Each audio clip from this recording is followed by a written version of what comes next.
নমস্কার, আমি শ্রীপর্ণা রয়েছে আপনাদের সঙ্গে। আপনারা দেখছেন নিউজ টুডে। সীমান্ত রক্ষী বাহিনীর তরফে কোনো পরিচয়পত্র দেওয়া হলে তা নিতে বারণ করলেন মুখ্যমন্ত্রী মমতা বন্দ্যোপাধ্যায়। ওই পরিচয়পত্র নিলে জাতীয় নাগরিক পঞ্জি বা এনআরসির আওতায় পড়ে যেতে হবে বলে জানিয়েছেন তিনি। সোমবার কোচবিহারের সরকারি পরিষেবা প্রদান অনুষ্ঠানে এই বার্তা দিয়েছেন বাংলার মুখ্যমন্ত্রী। বিএসএফ এর অত্যাচারে মানুষ অত্যাচারিত। বিএসএফ সিদ্ধান্তে সীমান্তে আলাদা আইডেন্টি কার্ড দিতে চায়। মনে রাখবেন, বিএসএফ বর্ডার এরিয়ার ভেতরে ঢুকে আলাদা করে আইডেন্টিটি কার্ড দিতে চাইছে। নেবেন না, বলবেন আমার আধার কার্ড আছে, আমার রেশন কার্ড আছে, আমি তোমার 2 নম্বরই কার্ড নেব না। ওই কার্ড যদি নেন এনআরসিতে পড়ে যাবেন, আপনাদের সব বাদ দিয়ে দেবে।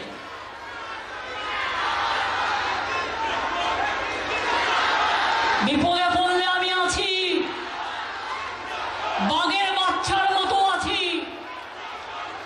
কখনো আমি রাজবংশী, কখনো আমি তপশিলি, কখনো আমি নমশূদ্র, কখনো আমি আদিবাসী, কখনো আমি হিন্দু, কখনো আমি নওশাদ শেখ, কখনো আমি পাঞ্জাবি, কখনো আমি গোর্খা, কখনো আমি হিন্দি, কখনো আমি অন্যান্য সব ভাষা। মনে রাখবেন, আমার গর্ব। অল্পের জেরে প্রাণে রক্ষা পেলেন রাজগঞ্জের বিধায়ক খগেশ্বর রায়। অভিযোগ, বিধায়কের গাড়ি লক্ষ্য করে পাথর চোরে দুষ্কৃতীরা। রবিবার রাতে ঘটনাটি ঘটে সন্ন্যাসাকি বাগান এলাকায়। উত্তরবঙ্গ সফরে থাকাকালীন মুখ্যমন্ত্রী মমতা বন্দ্যোপাধ্যায় শিলিগুড়িতে সভা করবেন বলে খবর মন্ত্রী সূত্রে। আর সেই সভার প্রস্তুতি খতিয়ে দেখতে গিয়েছিলেন বিধায়ক খগেশ্বর রায়। ফিরতি পথেই ঘটে বিপত্তি। পিছন থেকে গাড়ির উপর হামলা করে দুষ্কৃতীরা। ঘটনায় আহত হয়েছেন দেহরক্ষী শুভেন্দু সরকার। হামলা প্রসঙ্গে বিধায়ক জানিয়েছেন, হামলার নেপথ্যে বিজেপি এবং কংগ্রেসের যৌথ কারসাজি রয়েছে, এমনটাই অভিযোগ করেছেন তিনি। তবে সেই অভিযোগ অস্বীকার করেছে বিরোধীরা।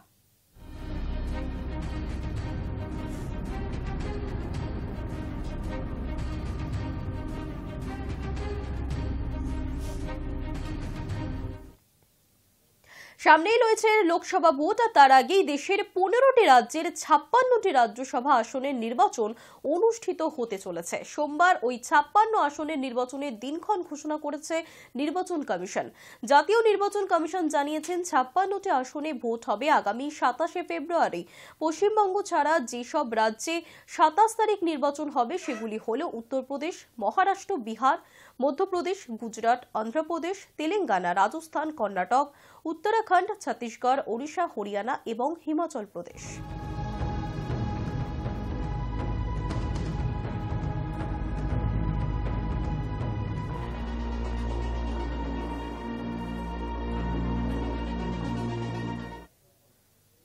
ঝাড়খণ্ডের মুখ্যমন্ত্রী হেমন্ত সোরেনের বাড়িতে ইডি হানা। জমি দুর্নীতিতে আর্থিক তছরূপের সূত্র ধরেই সোমবার ঝাড়খণ্ডের মুখ্যমন্ত্রী দিল্লির বাড়িতে হানা দিয়েছে ইডি। আর এর আগে তারা রাঁচির বাড়িতেও তল্লাশি চালিয়েছে। দুদিন আগেই তাকে সমনও পাঠিয়েছিল ইডি। আগামী সপ্তাহে হাজিরা দিতে বলা হয়েছে তাকে।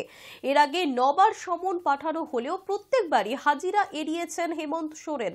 গত 27শে জানুয়ারি ঝাড়খণ্ডের মুখ্যমন্ত্রী হেমন্ত সোরেনকে সমন পাঠিয়েছিল ইডি। এই সপ্তাহে তাকে জিজ্ঞাসাবাদের জন্য হাজিরা দিতে বলা হয়েছিল। 29শে জানুয়ারি বা 31শে জানুয়ারি, এই দুদিনের মধ্যে কবে তিনি হাজিরা দিতে পারবেন সে সম্পর্কে জানতে চেয়েছে ইডি। মুখ্যমন্ত্রী সেই প্রশ্নের জবাব না দিলেও সোমবার 29শে জানুয়ারি সাত সকালে হেমন্ত সোরেনের দিল্লির বাড়িতে হানা দিয়েছে ইডি। বাইরে থেকে ঘিরে ফেলা হয় গোটা বাড়ি।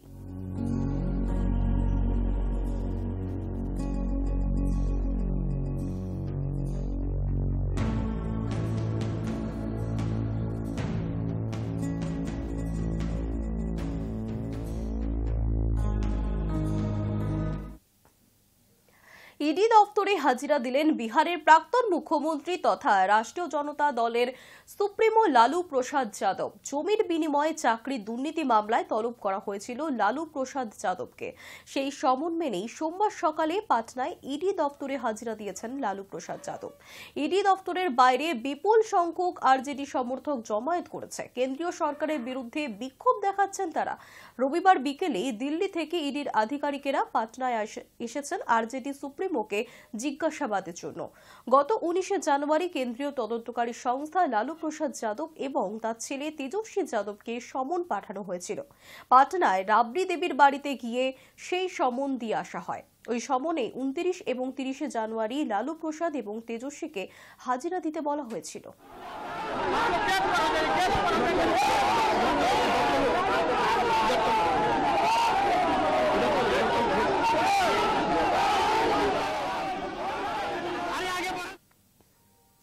এবার মুখ্যমন্ত্রীর পথেই হাঁটল বিজেপির সরকার। বাছাই করা বাংলার 35টি দুর্গাপুজো কমিটিকে আর্থিক পুরস্কার দিল কেন্দ্রীয় সংস্কৃতি মন্ত্রক।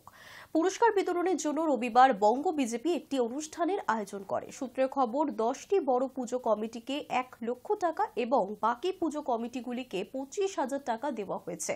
কমিটির প্রতিনিধিদের হাতে চেক তুলে দিয়েছেন পদ্মশ্রী প্রাপক বাংলার প্রতিমা শিল্পী সনাতন রুদ্রপাল। লোকসভা ভোটে বাংলার মানুষের নজর কাটতেই বিজেপির এমন উদ্যোগ, এমনটা কটাক্ষ করেছে তৃণমূল।